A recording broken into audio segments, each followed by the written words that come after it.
Bueno, nosotros vamos a hablar de la guía para la administración del riesgo y el diseño de control de las entidades públicas. Para empezar, el Departamento Administrativo de la Función Pública, como entidad estratégica y transversal del Gobierno Nacional, pone a disposición de las entidades la metodología para la administración del riesgo. En la versión nueva se actualizaron y se presentaron algunos elementos metodológicos para mejorar el ejercicio de la identificación y valorización del riesgo. Para la implementación y la gestión del riesgo necesario que cada entidad haga un análisis de las estrategias, la formulación y la implementación de sus objetivos.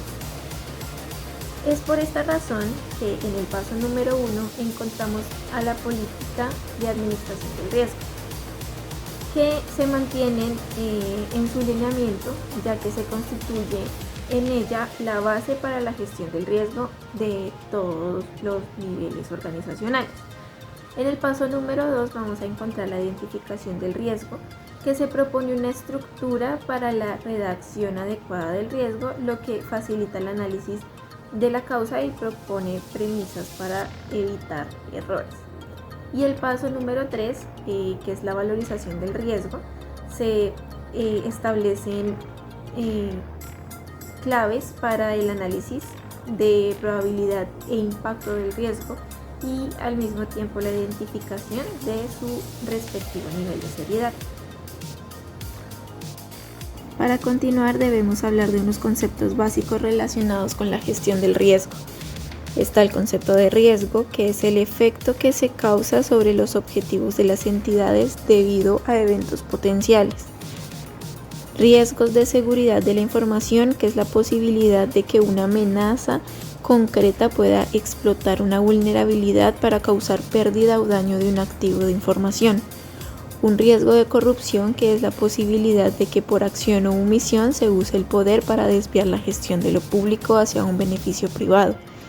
La probabilidad, que se entiende como la posibilidad de ocurrencia del riesgo, está asociada a la exposición al riesgo del proceso o actividad que se esté analizando. Causa son todos aquellos factores internos y externos que solos o en combinación con otros pueden producir la materialización de un riesgo. Consecuencia entendemos como los efectos o situaciones resultantes de la materialización del riesgo, que impactan en el proceso, la entidad, sus grupos de valor y demás partes interesadas. Impacto, que son las consecuencias que puede ocasionar a la organización la materialización del riesgo. El riesgo inherente, que es el nivel de riesgo propio de la actividad. El resultado de combinar la probabilidad con el impacto nos permite determinar el nivel de riesgo inherente dentro de las escalas de severidad. El riesgo residual, que es el resultado de aplicar la efectividad de los controles de riesgo inherente. El control, que es la medida que permite reducir o mitigar un riesgo. La causa inmediata, que son las circunstancias bajo las cuales se presenta el riesgo, pero no constituyen la causa principal o base para que se presente el riesgo. La causa raíz, que es la causa principal o básica que corresponde a las razones por las cuales se puede presentar el riesgo. Factores de riesgo son las fuentes generadoras de riesgo. La confidencialidad, que es la propiedad de la información, lo que la hace no disponible o que sea divulgada a individuos, entidades o procesos no autorizados. La integridad, que es la propiedad de exactitud y completitud. Y la disponibilidad, que es la propiedad de ser accesible y utilizable a demanda por una entidad. Antes de iniciar con la metodología, hay que hablar de que el modelo integrado de planeación y gestión es un marco de referencia para dirigir, planear, ejecutar, hacer seguimiento y evaluar las actividades de las entidades y organismos públicos. Este método tiene el fin de generar resultados que atiendan los planes de desarrollo y resuelvan las necesidades y problemas de los ciudadanos, con integridad y calidad de servicio. De acuerdo con el numeral 2.2.1, Política de Planeación Institucional de la Dimensión, Direccionamiento Estratégico y Planeación, Para responder a la pregunta cuáles son las prioridades identificadas por la entidad y señaladas en los planes de desarrollo nacionales y territoriales, se deben formular metas a largo plazo, tangibles, medibles y coherentes con los problemas y necesidades que debe atender o satisfacer, evitando posiciones o proposiciones genéricas que no permitan su cuantificación y definiendo los posibles riesgos asociados al cumplimiento de las prioridades. En este sentido, es claro que la identificación y valoración de los riesgos se integra en el desarrollo de la estrategia y la formulación de los objetivos de la entidad y la implementación de estos objetivos a través de una toma de decisiones.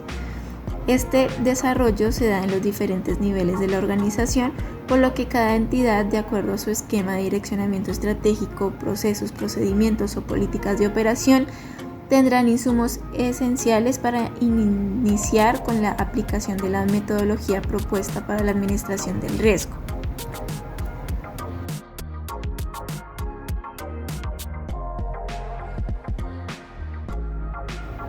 Hay que tener también en cuenta un conocimiento y análisis de la entidad que integran el modelo de operación de los procesos, que es el estándar organizacional que soporta la operación de la entidad pública, integrando las competencias constitucionales y legales que la rigen con el conjunto de planes y programas necesarios para el cumplimiento de su misión, visión y objetivos institucionales. También está la planeación institucional, que generalmente se definen por parte de la alta dirección y obedecen la razón de ser que desarrolla la misma. Estas son las estrategias que usa la entidad y los planes que traza el sectorial al cual pertenece. También están los aspectos como la cadena de valor, que es la interrelación de los procesos dirigidos a satisfacer las necesidades y requisitos de los usuarios, la misión, que constituye la razón de ser de la entidad, sintetiza los principales propósitos estratégicos y los valores esenciales que deben ser conocidos, comprendidos y compartidos por todas las personas que hacen parte de la entidad. Un mapa o red de procesos, que es la presentación gráfica de los procesos estratégicos, misionales, de apoyo y de evaluación de sus interacciones. También está la visión, que es la proyección de la entidad a un largo plazo que permite establecer su direccionamiento o rumbo. También está la caracterización de los procesos, que es la estructura que permite identificar los rasgos distintivos de cada proceso.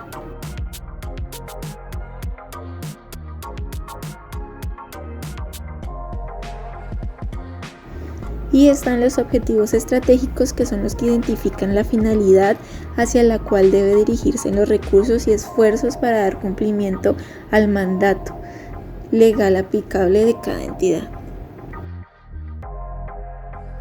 Una vez determinados estos lineamientos básicos, es preciso analizar el contexto general de la entidad para establecer su complejidad, procesos y planeación institucional, entre otros aspectos. Esto permite conocer y entender la entidad y su entorno, lo que determina el análisis de riesgos y la aplicación de la metodología en general. La institucionalidad en el modelo integrado de planeación y gestión define para su operación articulada la creación en todas las entidades de Comité Institucional de Gestión y Desempeño, regulado por el Decreto 1499 de 2017 y el Comité Institucional de Coordinación de Control Interno, reglamentado a través del artículo 13 de la Ley 87 de 1993 y el Decreto 648 de 2017. En este marco general para una adecuada gestión del riesgo, nos dice que existen, como lo muestra en la figura, diferentes operaciones, como lo es el Comité Institucional de Gestión y Desempeño, que se encarga de analizar la gestión del riesgo y se aplica para las mejoras. El Comité Institucional de Coordinación de Control Interno, un comité que debe subir el análisis de eventos y riesgos críticos. Los líderes del proceso, que son responsables de gestionar los riesgos y hacer seguimiento. Y la línea de defensa, que capacita, acompaña, genera recomendaciones y define metodologías. Y están los servidores, que son los responsables de ejecutar controles operativos en el día a día.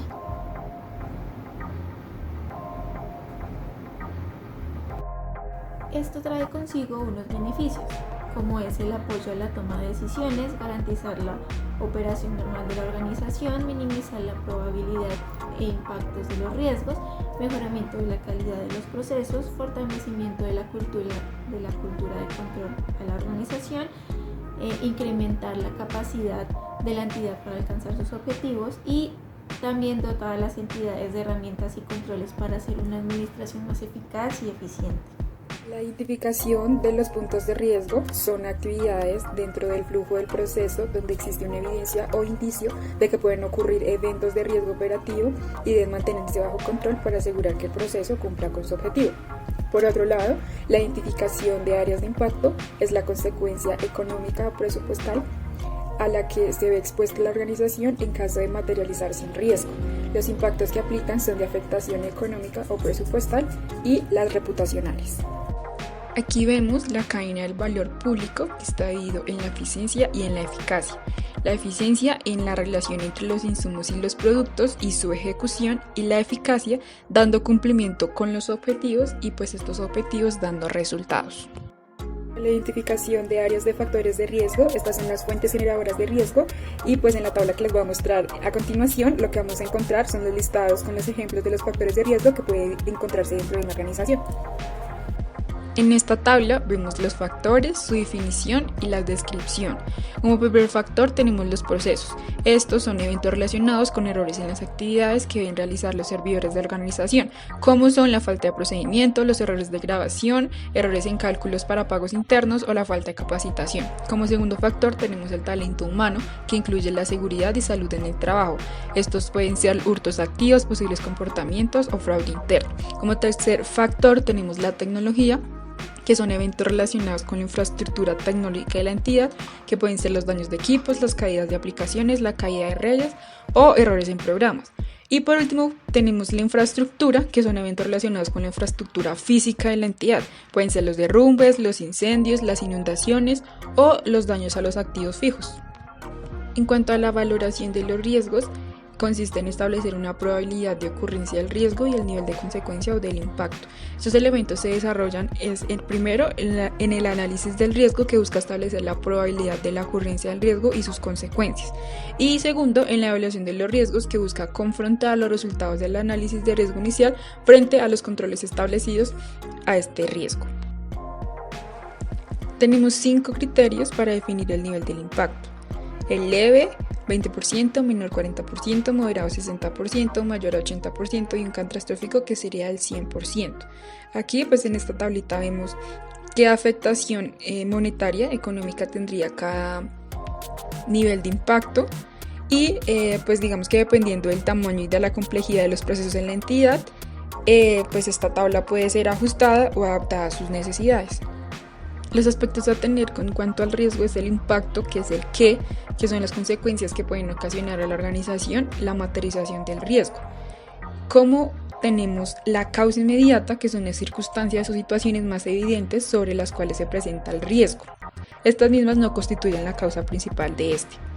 Y la causa raíz es el porqué, que es la causa principal o básica, que corresponde a las razones por las cuales se puede presentar el riesgo, que pues son la base para la definición de controles en la etapa de una valoración del riesgo.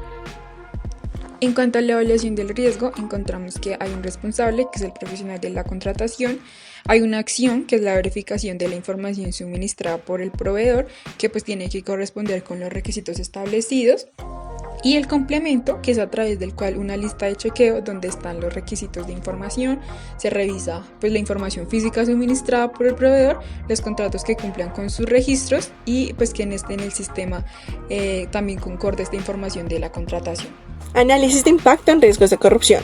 Para los riesgos de corrupción, el análisis de impacto se realizará teniendo en cuenta solamente los niveles moderado, mayor y catastrófico, dado que estos riesgos siempre serán significativos. En este orden de ideas no aplican los niveles de impacto insignificante y menor, que sí aplican para los demás riesgos. ¿Qué es el tratamiento de riesgo? Bueno, el tratamiento de riesgo es la respuesta establecida por la primera línea de defensa para la mitigación de los diferentes riesgos, incluyendo aquellos relacionados con la corrupción. A la hora de evaluar las opciones existentes en materia de tratamiento de riesgo y partiendo de lo que establezca la política de administración del riesgo, los dueños de los procesos tendrán en cuenta la importancia del riesgo, lo cual incluye el efecto que puede tener sobre la entidad, la probabilidad e impacto de este y la relación costo-beneficio de las medidas de tratamiento. El tratamiento o respuesta dada al riesgo se enmarca en las siguientes categorías: aceptar el riesgo, reducir, evitar y compartir el riesgo. Se debe hacer tratamiento a los riesgos como medio para propiciar el logro de los objetivos. Las actividades de control se orientan a prevenir y detectar la materialización de los riesgos. Por consiguiente, su efectividad depende de qué tanto se estén logrando los objetivos estratégicos y de proceso de la entidad. Le corresponde a la primera línea de defensa el establecimiento de actividades de control, monitoreo de riesgos de corrupción. Los gerentes públicos y los líderes de los procesos, en conjunto con sus equipos, deben monitorear y revisar periódicamente la gestión de riesgos de corrupción y, si es el caso, ajustarlo. Primera línea de defensa. También se debe reportar, hacer seguimiento y las acciones pertinentes para evitar estos riesgos. Para el punto de los lineamientos de seguridad de la información es necesario identificar los activos de información del proceso. Como segundo punto, se debe identificar el riesgo. Se podrán identificar los siguientes 3 riesgos inherentes de seguridad de la información: la pérdida de la confidencialidad, la pérdida de la integridad y la pérdida de la disponibilidad.